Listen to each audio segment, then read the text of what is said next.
Rizik Sihab. Sampai saat ini kita tidak tahu di mana rimbanya dan di mana keberadaannya.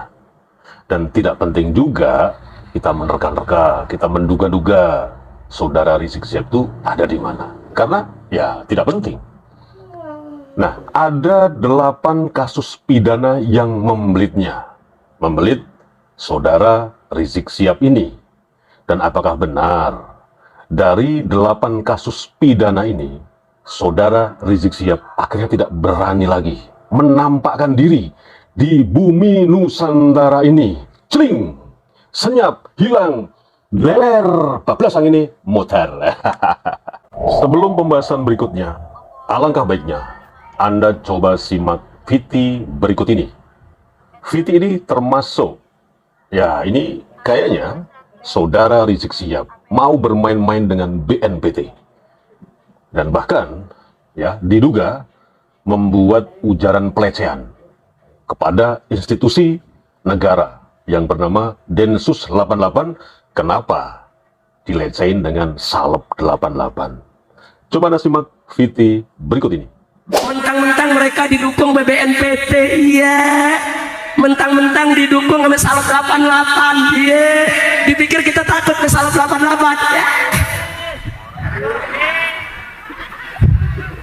Baginya tadi ditanya nih, yang begini diamin atau lawan? Diamin atau lawan? Tahu ada gerombolan mengadu domba, iya. Nah, VT yang Anda lihat tadi, ucapan saudara Rizik Sihab, itu kan memang mau main-main dengan BNPT, mau main-main juga dengan Densus 88. Yang kita tahu bersama bagaimana jejak digital seorang yang bernama Rizik Sihab ini memang seneng ya bermain-main dengan pihak kepolisian, bermain-main dengan penegak hukum, bermain-main dengan institusi negara yang menjaga mengenai Kamtibmas, kemudian menjaga atau penanggulangan terhadap terorisme dan lain-lain. Saudara, kalau bukan permainan intelijen, ada urusan apa? BNPT datang ke tempat Imam dan datang ke tempat Fuad Pret, saudara.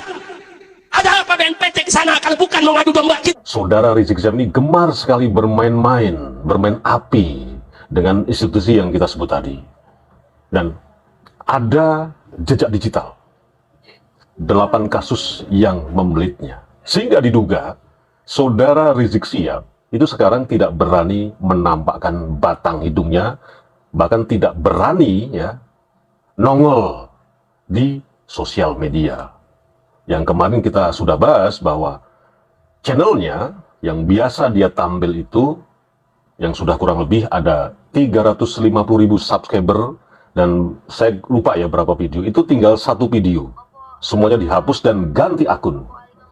Nah, ini menunjukkan fakta bahwa diduga memang Rizik Sihab ini menghilangkan jejak digitalnya supaya semua statement melalui video yang diunggah lewat channelnya itu akhirnya bisa menghilangkan jejak digitalnya, oceh-oceh-ocehnya yang kurang ajar, yang ditujukan kepada ya institusi negara atau para pejabat-pejabat negara atau tokoh-tokoh negara, tokoh agama, ulama, kiai dan lain sebagainya yang dia anggap tidak sepemahaman dengan otak dia.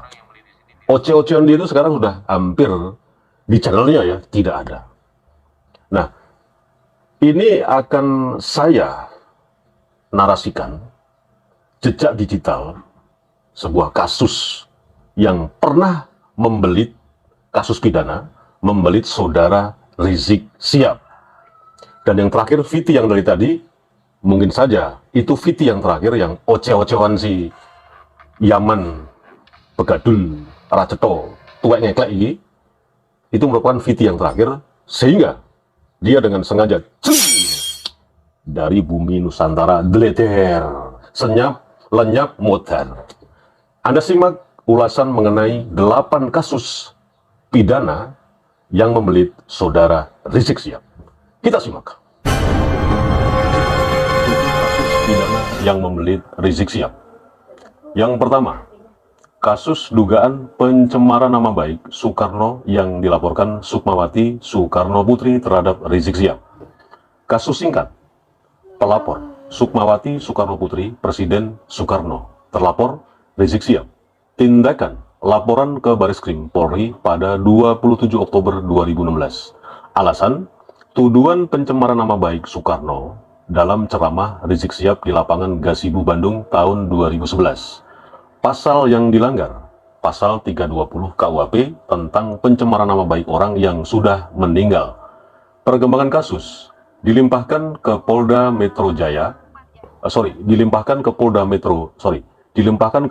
Jawa Barat pada 20 November 2016 karena TKP berada di Jawa Barat.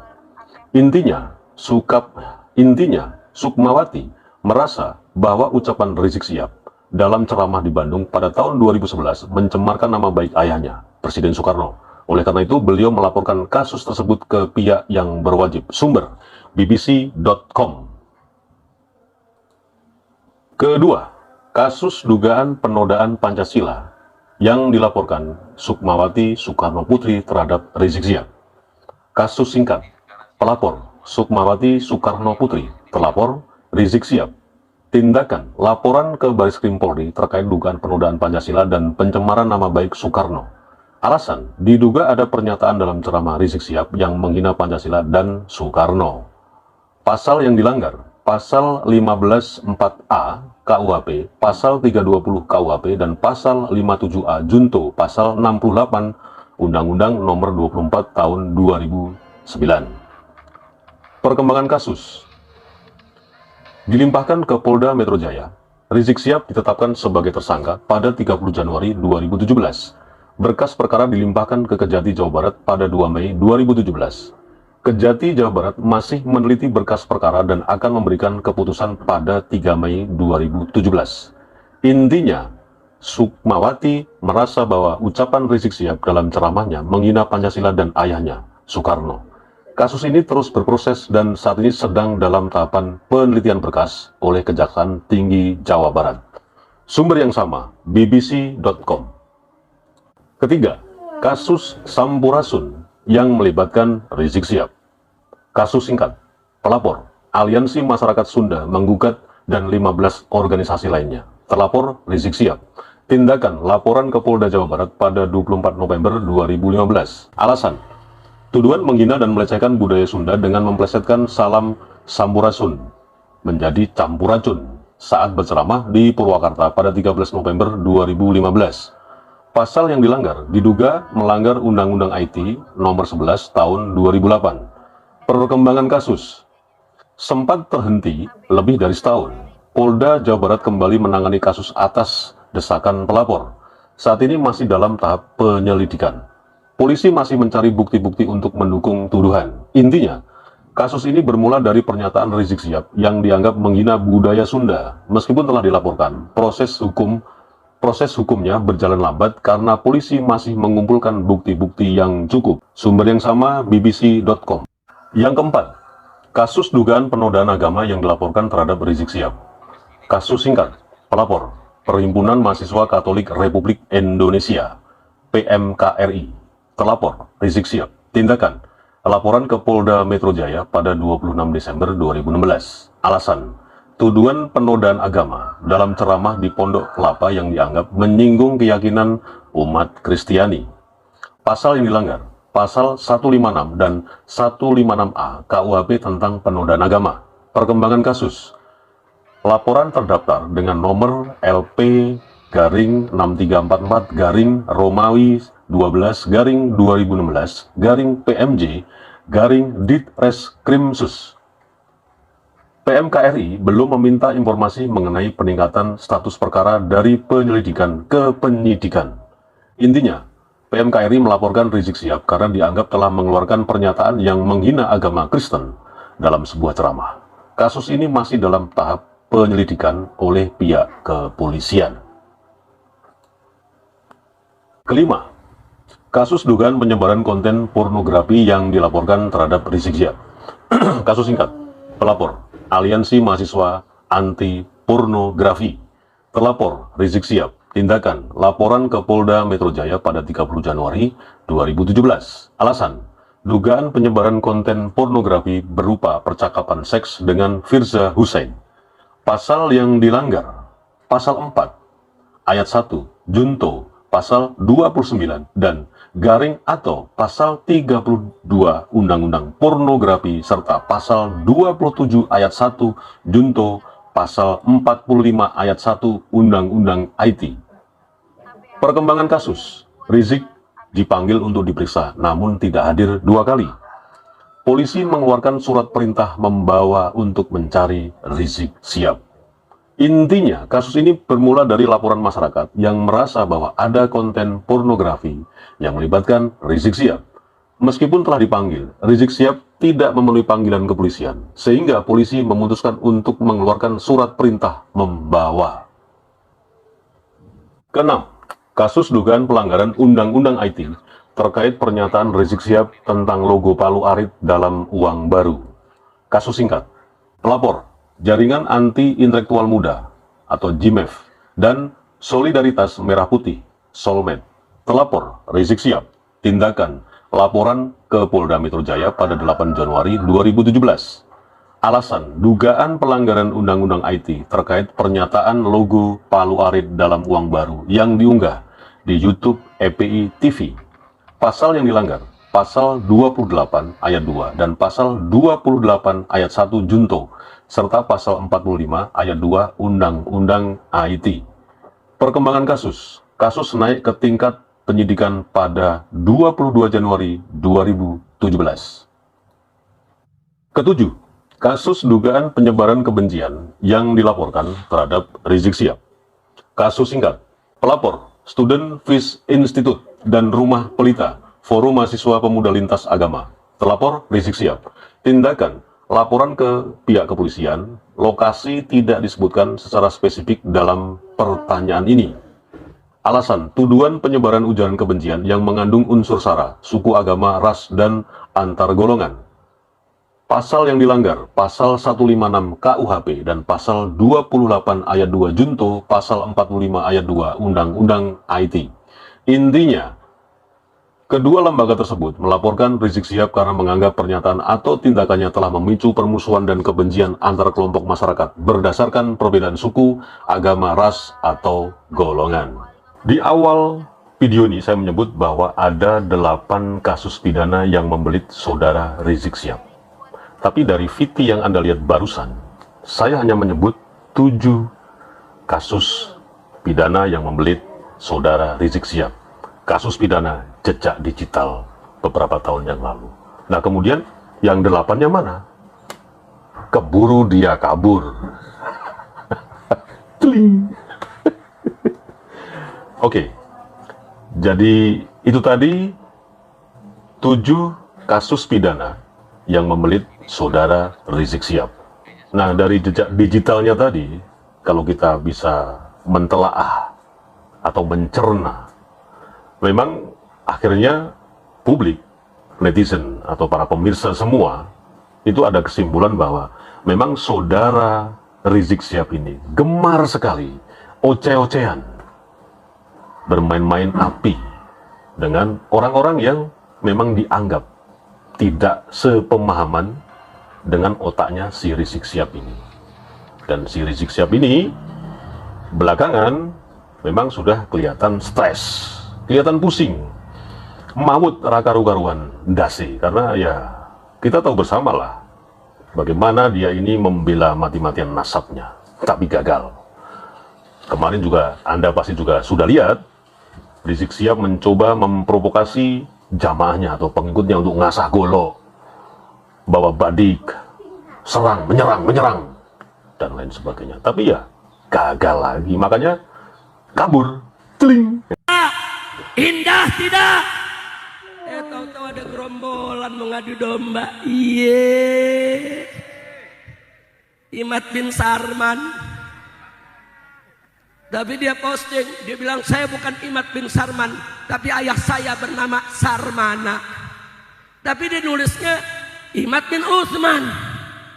Tahu-tahu kita dapat data waktu SMP, ternyata nama bapaknya Haji Samun. Ini yang bener, yang bener.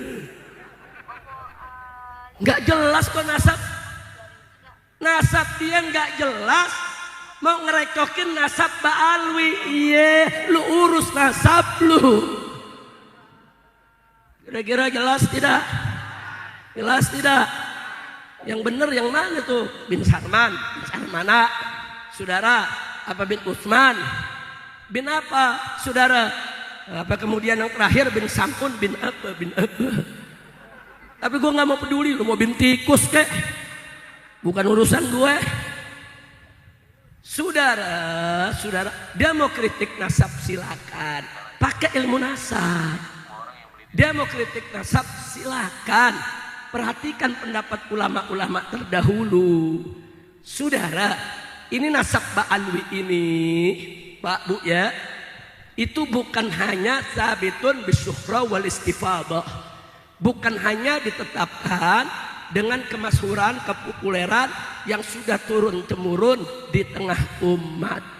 Akan tetapi sebagaimana dikatakan oleh Syekh Ali Jum'ah di Mesir sana beberapa bulan yang lalu, saudara, ketika ditanya tentang nasab Ba'alwi, Syekh Ali Jum'ah menjawab bahwa nasab Ba'alwi thabitun bil ijma', bahwa nasab Ba'alwi itu sudah ditetapkan secara sah melalui ijma'. Gak ada ulama Ahlus Sunnah yang kutak-atik itu, saudara, gak ada di seluruh dunia. Bahkan saudara, lebih dari 100 ulama-ulama Ahlus Sunnah wal Jamaah memberikan pernyataan bahwa nasab Ba'alwi, saudara, akurat, sah. Gak ada ulama mengatakan tidak sah, saudara. Tapi si Imad jawab, walaupun ulama sedunia mengakui nasab Ba'alwi, saya tetap tidak mengakui. Ye, kadal kebon. Itu namanya bukan mau dialog kalau begitu, betul? Kalau dialog itu, saudara, seperti Imam Syafi'i, saudara, mengatakan, saya senang berdialog dengan orang. Dan saya berharap kalau berdialog dengan orang, bukan saya berharap saya menang, tapi saya berharap lawan dialog saya berhasil menyadarkan saya tentang kebenaran dia. Subhanallah. Jadi dulu ulama-ulama kalau dialog, saudara, dia keluarkan hujah. Ulama lain keluarkan hujah. Mana hujah terkuat itu yang diambil, saudara. Bukan pokoknya. Ini kan pokoknya namanya. Walaupun ulama subuhnya mengakui, saya pokoknya nggak mengakuin. Ini kalau begini lu diskusi sama kebo. Yang nggak bisa jawab, betul, betul, betul. Ada yang nanya saya, Habib, kenapa ini imak begini modelnya? Saya juga bingung. Saya pelajari kenapa ya, kok ada makhluk seperti ini. Saya pelajari, saya mau tahu, sudah. Selidik punya selidik, ini muridnya siapa? Oh, ternyata gurunya yang bisa ngomong sama semut. Ya pantas gurunya edan, muridnya sablang. Lu tahu yang bisa ngomong sama semut? Makoni lakoni, makoni lakoni. Lu ngomong makoni lakoni doang. Masya Allah, kacau tidak? Kacau tidak? Emang di zaman-zaman kacau, sudah. Ini zaman mau bukti, betul. Ada artis dangdut jadi ahli nasab. Tahu belajar di mana? Ini dia belajar mengitar kali. Kacau tidak? Udah gitu pakai ceramah jadi mufti. Saya hakul yakin bahwa nasab Ba'alwi batal, unyil. Udah kacau gak? Kacau tidak? Ada lagi yang lebih kacau. Pakar ikan nila ngakut pakar ahli nasab. Dia bilang dia ahli DNA, dia mau selidiki DNA nasab Ba'alwi. Dia sebetulnya bukan pakar DNA, pakar ikan nila. Lu tahu ikan nila? Saya bingung kok pakar ikan nila biasa nasab, bicara DNA. Oh, dia mau selidiki DNA-nya ikan nila. Udah kacau, udah segitu aja ceramahnya ya. Udah lanjut. Betul. Terus sampai Pak Haji. Lu pikir layar tancap? Yang di dalam kuburan protestan lo. Kalau nggak lu pulang pada kesambet lo. Jangan malam-malam, kan kita udah kirim salam, kita baca Fatihah, lu jangan ganggu sampai pagi. Yang dalam kubur juga bingung, tuh orang pada nggak pulang, ngapain sih? Masya Allah, lanjut, betul. Udah gitu apa saudara? Kerennya nih, nantangin debat. Saya tantang kaum Ba'alwi berdebat 3 hari 3 malam. Keren. 3 hari 3 malam. Habib Hanif ngelapor, saya punya mantu saudara, anak menantu. Abah, ini bagaimana Pak ditantangin debat Pak? Banyak orang kasih nasihat ke Hanif, udah nggak usah dilayanin, diam aja lah. Ntar juga ini fitnah hilang. Saya bilang enggak. Kalau dia bikin risalah, kau bikin risalah. Kalau dia bikin kitab, kau bikin kitab. Kalau dia ngajak debat, datangi debat. Nggak ada ditantangin, nggak berdebat saudara. Iya, ikan bawal buah terong, lu jual gue borong. Betul. Lu mau pakai apa? Kelabang muter 5 pancer, apa kelabang bunting? Masya Allah. Udah Habib Hanif, udah persiapkan diri, persiapan hujah, burhan, baca, mutalaah lagi. Berangkat Habib Hanif. Abah permisi, cium tangan 3 hari 3 malam Pak. Berangkat di mana? Kesultanan Banten. Berangkat saudara. Sampai di sana Imat nggak datang. Al-Kaburi. Baru gua tahu nasabnya Al-Kaburi. Kacau tidak? Katanya 3 hari 3 malam orang datang dia lari saudara. Saudara, wah macam-macam dia bikin alasan.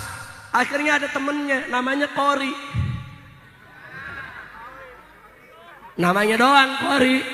Tahu dia Kori bacaan apa? Gua nggak paham dah. Masya Allah, nantangin berkelahi saudara. Mana Habib yang berani bergulat sama saya? Yang ditantangin Habib Bahar. Jadi dia salah cari musuh, salah cari. Yang ditantangin Habib Bahar, langsung gulung tangan. Di mana lu tunggu? Gua datang sekarang. Ya, gua tunggu lu di Kresek di Banten. Datang Habib Bahar. Sampai di sana Kori kabur. Kacau tidak? Jadi apa? Al-Kaburi ri. Udah double tuh. Udah 2 kali ada yang lari gengnya. Betul. Dia nantangin Robito saudara untuk berdebat. Robito sediakan tempat. Robito fasilitasi. Semuanya diundang. Saudara. Bahkan Robito bilang silakan. Mau debat 1 jam, 2 jam, 12 jam, 24 jam, 3 hari, seminggu, sebulan, silakan. Habib Hanif datang lagi ngelapor, Pak. Ini mau berdebat lagi, Pak. Berapa lama nih kali? Seminggu kali, Pak. Seminggu, bini lu tinggal. Ya kan bininya anak kita. Masya Allah. Ya pokoknya terserah mereka ya Pak. Mau seminggu kita hadapin. Ya udah berangkat. Bismillah. Cium tangan, bolak balik berangkat saudara. Jam 8 pagi udah ada di Robito. Ditungguin. Siang, sore, malam sampai 12 jam gak datang. Si Imat bergerombolannya kabur lagi. Lu bisa gak sih ngomong ye? Lu ye-nya yang sedap dong. Coba. Kurang panjang. Takbir. Orang Betawi paham ye gak sih? Gue dulu masih kecil. Main gundu sama temen. Saudara, begitu main gundu kita kalah, kan kita kesel. Begitu kita kesel, kata temen yang menang, itu sakit hatinya dalam, sampai gue gede gue nggak lupa. Sampai sekarang nih gue di atas mimbar gue nggak lupa. Ambil itu temen saudara, Udah kita kalah main gundu pakai di ye. Makanya orang Betawi kalau bilang ye tuh udah dalam banget tuh. Sakit hatinya, betul. Makanya lo latihan ngomong ye. Ayo rame-rame. 1, 2, 3. Kurang panjang. Kurang kencang. Yang dikubur bingung tuh orang pakai bahasa apa? Kita nggak kalah sama Mama Gufron, dia bahasa semut, kita bahasa iye. Tapi kacau, dah kacau. Kacau.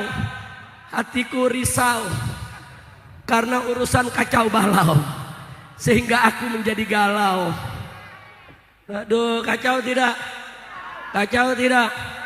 Dia nantang debat, saudara, didatengin dia kabur. Disediain tempat dia kabur. Nantang berkelahi juga dia kabur. Tapi ini gerombolan kurang ajar, ngancem lulu. Habib Rizik akan kita hadang. Wow. Seluruh laskar Nusantara. Wow. Harap siapkan diri. Usir semua habaib.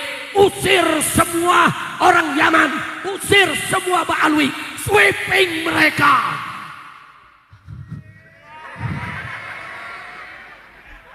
Habib Alwi mau di sweeping, Beb. Beb buru-buru pulang, Beb mau di sweeping, Beb. Kacau tidak? Kacau tidak? Saya dari dulu sama FPI tukang sweeping. Sweeping bandar narkoba, sweeping germo, sweeping bengkong, sweeping minuman keras, sweeping maksiat. Sekarang mau di sweeping sama dia. Iya. Kacau kutil babi. Gue nggak ngomong babi, gue ngomong kutil. Kutil. Lu yang ngomong babi.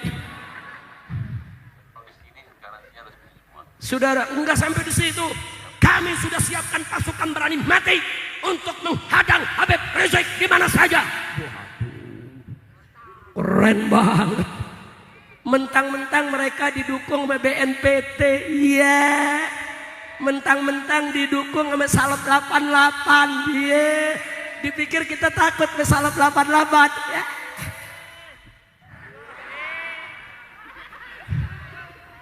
Baginya tadi ditanya sama Habib Hanif, yang begini diamin atau lawan? Diamin atau lawan? Jamaah saya datang, Habib ini bagaimana, Habib? Ini udah kelewatan. Dia mau sweeping Habib, dia udah bikin pasukan berani mati. Tenang. Jangan khawatir, jangan panik. Saya mau tanya di sini. Kalau ada pasukan berani mati, nggak ada yang matiin, kesian nggak? Ayo jawab, kesian nggak? Kesian nggak? Nah supaya nggak kesian diapain? Matiin. Makanya saya bikin pasukan berani matiin. Ada orang-orang yang mengambil kurba, merampok makna kurba untuk diri mereka yang ada sekarang. Katanya wajib menghormati habaib berdasarkan ayat kulla as'alukum alaihi ajra illal mawaddata fil kurba. Di mana istidlalnya tajilmah?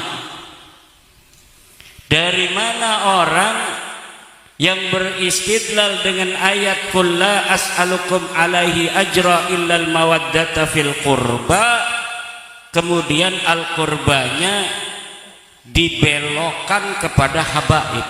Emang habaibnya siapa? Turunan Nabi katanya. Kata siapa? Turunan Nabi itu harus bisa diverifikasi berdasarkan 1, kitab nasab, 2, kitab sejarah, 3, tes DNA. Kitab nasab putus, tidak ada satupun kitab nasab yang mencatat habaib ini sebagai keturunan Nabi sampai mereka mengaku di abad 9. Tidak ada. Kitab sejarah tidak ada susunan nama-nama dari leluhur mereka, para habaib ini yang dicatat dalam sejarah. Mereka bikin sendiri sejarah-sejarah mereka. Katanya seorang imam, seorang mujtahid mutlak, seorang waliullah. Tapi ketika diteliti di dalam kitab-kitab yang ada pada zamannya masing-masing, tidak ada. Secara tes DNA melenceng kemana-mana.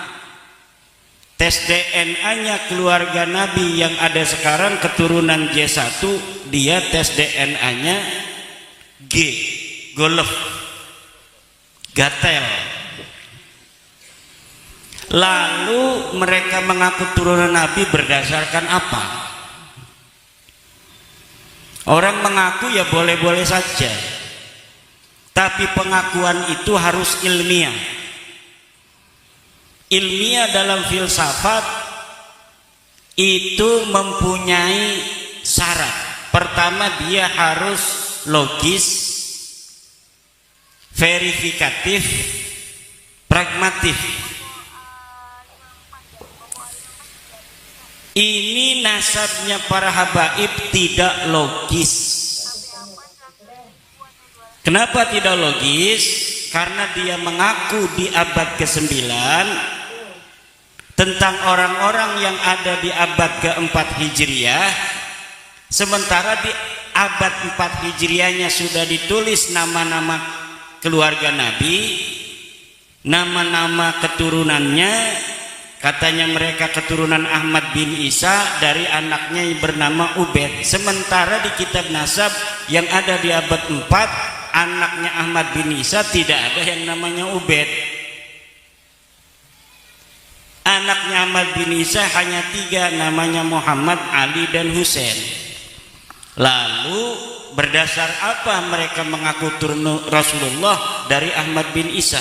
Padahal Ahmad bin Isa tidak punya anak namanya Ubaid. Sederhana sekali. Hanya begitu saja sebenarnya. Kitab-kitab yang ada di abad ke-4, Siri Silsilatul Alawiyah, di abad ke-5 Tahdibul Ansab Al-Majdi Muntaqilatul Talibiyah, tidak mencatat Ahmad bin Isa punya anak namanya Ubaid. Di abad ke-6 seorang ulama ahli sunnah wal jamaah madzhab Syafi'i, pengarang tafsir Mafatihul Ghaib, namanya Imam Al-Fakhrur Razi, di dalam kitab nasabnya yang bernama Asy-Syajaratul Mubarakah menyatakan anaknya Ahmad bin Isa hanya 3. Pertama Muhammad, Ali, dan Husain. Tidak ada yang bernama Ahmad.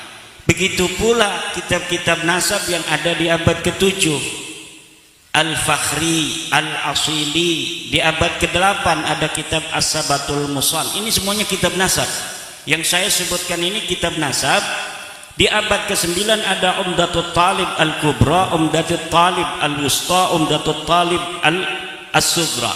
Semuanya tidak mencatat Ahmad bin Isa punya anak bernama Ubaid, Ubaidillah atau Itulah tadi cecaran dan cacian dari Habib Rizik yang selalu kontroversi serta seakan-akan dianggap menentang pemerintah, sampai-sampai melontarkan kata-kata Salaf 88 dan Sus 88 dianggap Salaf 88. Aduh, jadi nggak karuan nih.